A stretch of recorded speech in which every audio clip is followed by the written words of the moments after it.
Herrera. Take it away po. Ayan, thank you, thank you. Good morning po sa inyong lahat. Welcome po sa lahat ng mga nakikinig sa ating Zoom. Welcome po sa inyong lahat. At doon naman sa mga naka-FB Live na nakikinig sa atin, welcome po sa inyong lahat. So, ang pag-uusapan natin po ngayon ay all about brain health. Isa po ito sa mga kinakatatakutan, no, na sakit, especially sa mga elderly. Ang Alzheimer's disease po ay matagal na po na-discover ito, siguro mga 1 century na po, no, na nandyan na yan. Okay, so sige. Pero bago yan, magpapakilala muna ako sa mga first-timers na makita ako sa inyo. Hello po sa inyong lahat. Ako po si Coach Doc Eric Herrera. Next slide. Isa po akong internist, pulmonology. So, halos ang mga nakikita ko po ay yung mga nag-aagaw buhay, mga na-ventilator. So, yun po ang aking trabaho. And hindi maganda, no? Kasi health yung pinag-uusapan doon. Health is at risk. So, namit namin ang Herbalife 2014. Ganyan po ako ka-healthy. I weigh 209 pounds. Sa ganyang pangangatawan, alam nyo, madali ako napapagod, nag-chest pain ako, hinihingal ako. Sabi ko sa sarili ko, I feel old for my age. Ayoko nung ganitong pakiramdam. Along the way, during that time, namit namin ang aming angel, si Mother Arlene. Sabi niya, bakit hindi ninyo subukan? Anong magagawa ng Herbalife para sa inyo? Sabi ko, unang tanong ko, baka mahirap yan, baka hindi ko kayang panindigan. Sabi niya, simple lang, palitan nyo lang yung traditional breakfast na nakasanayan nyo and let's see from there. So sabi ko, sige, palitan lang pala, madali. So sige, I sacrifice yung paborito kong breakfast na mga silog. And after 3 days, sabi ko, ang gaang ng pakiramdam ko, sige, gusto ko. So nagdire-diretso up to now, who would have thought na 10 years na kami nasa products and I lost a total of 22 pounds at 4 inches sa aking waistline. At dahil dyan sa napakagandang resulta, hindi maiwasan. No? Maraming nagtatanong, maraming curious kung paano namin ginawa. Kaya we started to share. Kaya marami na rin kaming natulungan sa community because sabi nga, di ba, sharing is caring. So, isa sa mga event yung nababanggit yan, yung extravaganza. Excited ako kasi alam niyo ba, ang una kong extravaganza is sa Thailand ko po. Na-witness kung how amazing the company is. Kaya babalik kami doon this coming May. Kaya sa mga wala pang ticket, pag dumating ang ticket, no, nag-sales na, nako, unahan na po natin, no? Secure our slot. Sige. Next slide. So pag-usapan natin ngayon, ito na yung ating sinasabi na Alzheimer's disease. So sa mga sumusubaybay po sa atin, napag-usapan natin last time ang tungkol sa Parkinson's. At sinabi ko po na ang Parkinson's ay pumapangalawa lamang sa tinatawag na neurodegenerative disorders. So, pag sinabi po, uulitin ko, pag sinabing neurodegenerative disorder, isa po itong kondisyon sa utak na kung saan ang damage sa ating mga utak ay irreversible. Wala na pong atrasan. Once nag-start na po siya, dire-diretso na. Panahon lang po ang hinihintay para magkaroon ng mga significant damage changes sa katawan natin. At napag-usapan natin ng Parkinson's, ngayon pag-uusapan natin ang top 1, si Alzheimer's disease na tinatawag. Sige. So, si Alzheimer's, siya rin ang pinaka-common na cause ng dementia. Pag sinabing dementia, ito po ay grupo ng mga simptomas na kung saan ang sintomas na ito ay binubuo ng problema sa memorya, problema sa behavior, problema the way tayo mag-isip na nag-worsen through time. So yun po yung sinasabi na dementia. At ang Alzheimer's po, siya po ang number 1 na dahilan kung ba't nagkakaroon ng dementia. Of course, marami pang iba. Isa yung Parkinson's, no, yung sinasabi. Meron din vascular dementia. So, itong sakit na Alzheimer's ay, nabanggit ko nga po, once nag-start siya, irreversible po ito, lumalala siya through time. Okay, next slide. So bakit itong mga areas na ito ang affected? Kasi ito rin po ang mga parte ng utak na tinatamaan na Alzheimer. So makikita ninyo po yung nandun po sa taas. So ang healthy brain size ay yun po yung nasa outer layer. Yun po ang normal na sukat ng brain. However, makikita nyo po sa isang taong may Alzheimer's, nakikita nyo, lumiliit po yung size ng utak niya. At kapag tinignan po sa microscope, actually, ito po yung unang findings ng biopsy, yung unang-unang kaso ng taong may Alzheimer's na related sa behavior. Sabi ng doktor,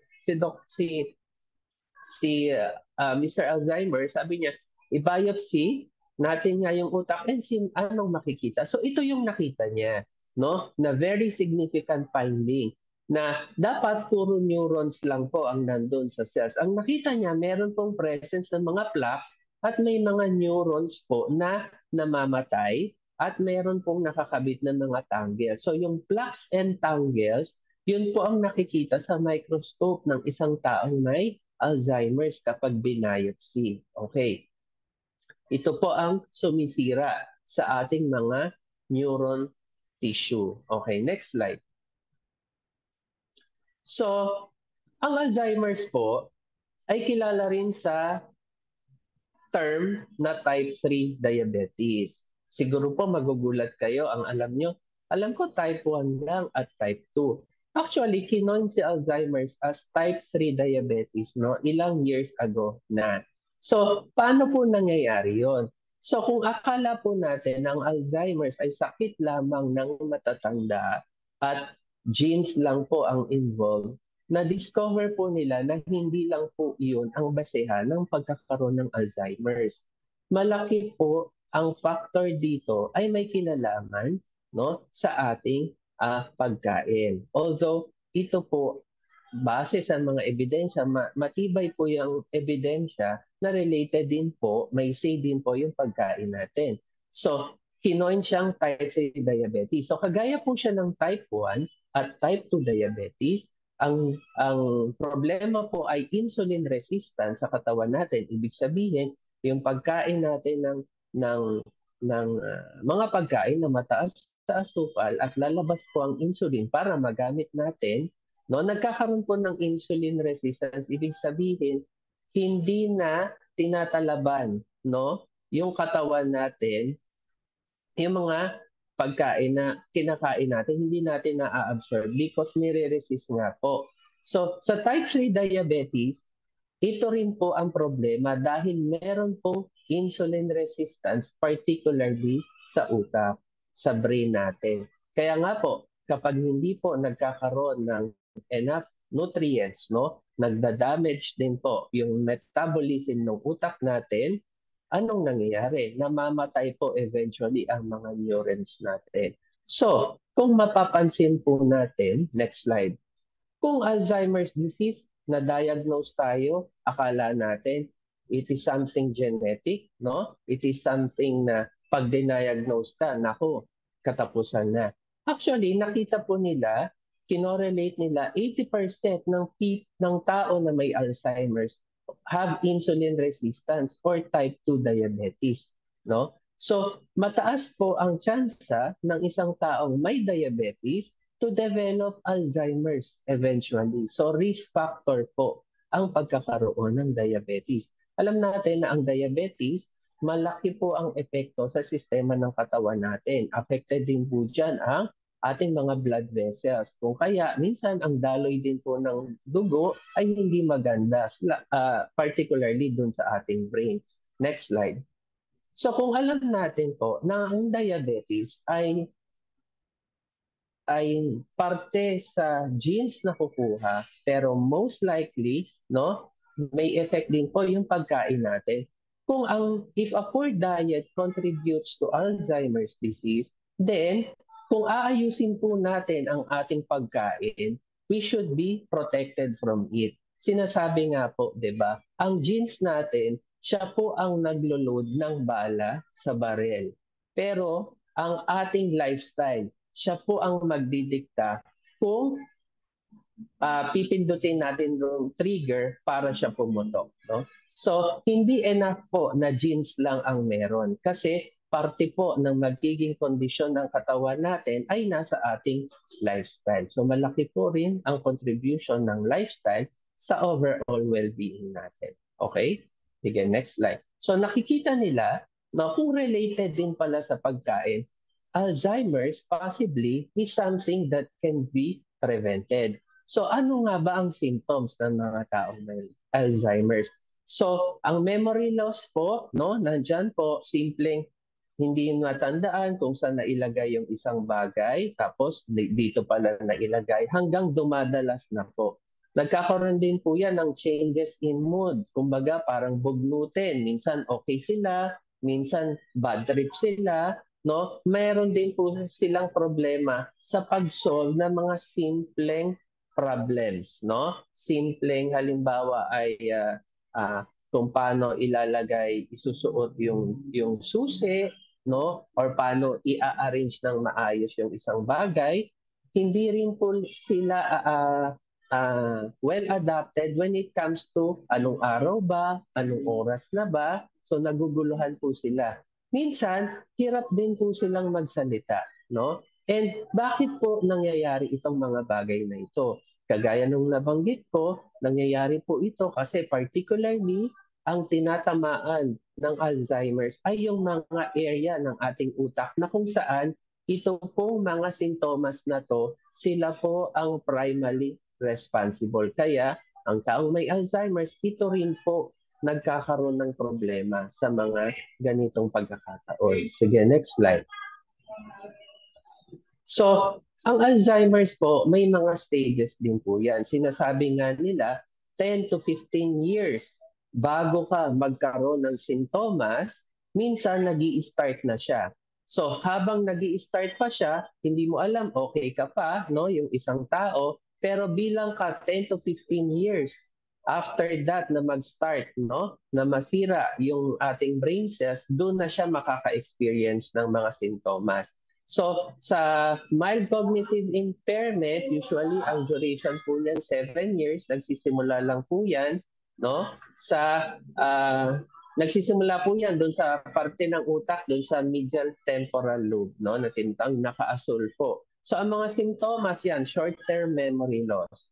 Madagdagan pa po yan ng 2 years, makakategorize siya as mild Alzheimer's, no? Nagkakaroon na po yan ng mga reading problem, poor object recognition, hindi niya alam ano nga bang tawag dito, no? At poor direction sense. Dagdagan mo pa ng 2 years, no? Nagkakaroon sila ng poor judgment, very impulsive, short ang attention. And kung severe na po, this would include visual problems. And syempre, kung tatanungin niyo, paano nga ba nagkakaroon namamatay ang isang taong may Alzheimer's? Eventually, kapag naapektuhan na po yung brain, no, na may kinalaman, for example, sa heartbeat or may kinalaman sa paghinga, so well affected kasi sira na po yung neurons, doon na po pwedeng masawi, no, yung pasyente may Alzheimer's. Okay? So, very tragic, hindi po maganda. Hindi natin naisip na magkaroon tayo ng mga kamag-anak na merong Alzheimer's kasi imagine niyo po na yung magagandang memory na naipon nila through their life ay mawawala at hindi na nila matatanda. Di po ba? Sige, next slide. Kaya we have to protect our brain. So, ano po bang mga tips na masasabi ko sa inyo? Number 1, kung related po siya sa pagkain. Kung related siya sa pagkain, then ano yung magandang home tips na mabibigay natin sa inyo? Number 1, avoid sugar. Especially po yung mga refined sugar, mga carbonated drinks, and limit carbohydrate intake, especially yung mga simple carbohydrates. Marami pong sources ng carbohydrates. Vegetables are also sources of carbohydrates. So, instead of yung mga simple carbohydrates na tinitake natin, let's shift to a more complex one. Ano pa? Replace natin ang carbohydrate with fats. Pero, tandaan natin, hindi lahat ng fats ay maganda. there is such a thing as good fats or yung mga unsaturated fats. Ang sinasabi ko pong fats dito ay fats, yung mga example would be fish oil. Kagaya sa atin, meron tayong fish oil. We do that, hindi po yung mga saturated fats or yung tinatawag na sinful fats. Kaya pag nakita nyo sa label, marami siyang unsaturated fats, yun po ang inyong tatangkalikin. Kung marami po siyang saturated fat or sinful fat, iwas-iwas po tayo doon. And turuan po natin ang ating sarili how to manage stress, minimize stress as much as possible, get quality of sleep, kailangan nating ipahinga ang ating brain, and syempre, exercise, no? Kasi may benefit din po ang exercise. Nag-release po siya ng mga dopamine na tinatawag, na mga happy hormones, no? Na tinatawag. Kaya maraki po ang effect ng exercise sa ating brain health. Sige, next slide. So, paano natin lalaban ang Alzheimer? Sinasabi nila, hindi ko pa problema yan. Hindi ko pa iintindihin yan kasi bata pa ako or wala naman ako niyan. Di ba? Kagaya ng nasabi ko kanina, hindi po siya nagpapakita ng symptoms until 10 to 15 years later. So, actually, fighting Alzheimer's disease takes a lifetime. Paano po siya nagsisimula? So, early life pa lang, kagaya nung ginagawa natin ngayon, no? Sa mga teens dyan, sa mga millennials, proper education. Kasi proper education, dito nalalaman, doon pala nakukuha ang Alzheimer's, doon pala siya maiiwasan. So, early life, alam natin how to avoid Alzheimer's. During the middle age, kung wala pa rin po tayong symptoms, for example, dapat alam natin kung meron tayong may high blood, kung meron tayong diabetes, kung tayo ay overweight, wala tayo sa hustong timbang, we should control all of this. Kasi risk factor po ito. Tandaan natin, isa sa risk factor of developing Alzheimer's is having high blood sugar. And diabetes, one of the risk factors is being obese. So, dikit-dikit po siya. And later in life naman po, kung na-control pa rin natin, we have proper education, syempre, dyan pumapasok, we should learn how to manage depression, and syempre continue, no, sa pag-manage ng ating diabetes, and control smoking, especially kung naninigarilyo po tayo. Kaya ko sinabing, fighting Alzheimer's is a lifetime commitment. Sige, next slide. So, ang brain health po encompasses, ayan, yung sinasabi natin, wastong tulog, enough oxygen, kailangan din ng mga mental exercises, pwedeng pagbabasa ng mga libro, sasagot ng mga crosswords. So, yon. Pagkain ng healthy, very important. Let's avoid processed meats, no? And syempre, engaging ourselves into physical activity. At least, no, hindi naman kailangan na talagang very strenuous, basta ini-involve natin na gumagalaw-galaw tayo. And we should take additional vitamin supplements, no, kung kailangan. Kasi as we age, nadideplete po yung ating vitamins sa katawan. Sige, next slide. So tandaan po natin, healthy food equals healthy mind. Ang pagkain po ng masustansya makes our mind and body healthy, and protein foods provide the nutrients vital for mental health. Eating the right foods make us healthier and happier. Sige, next slide. So with that, no, napakaraming pagpipilian. Nandyan po ang ating Herbalife products. We've been recognized as a super brand in the Philippines. Kung quality na quality lamang po ang pag-uusapan. Ako, na-witness ko po ito personally, hindi matatawaran ang quality ng mga products natin. Meron tayong seal of product quality, and tandaan po natin, itong mga produkto natin are not intended to treat, diagnose, or cure any disease. Sige, next slide. Kung kaya, sa sobrang galing natin, what do we expect? Siyempre, we've been labeled as #1 in the world when it comes to meal replacement, weight management, and active and lifestyle nutrition. So, #1 tayo dito sa mga bagay na ito. So, saan pa ba? 'Di ba? Ano pa bang hahanapin? natin, di ba? Sige, next slide. And with that, marami pong salamat sa inyong patuloy no, na makikinig sa atin, and hope makita ko kayo ulit next time sa ating very interesting topic. So back to you po.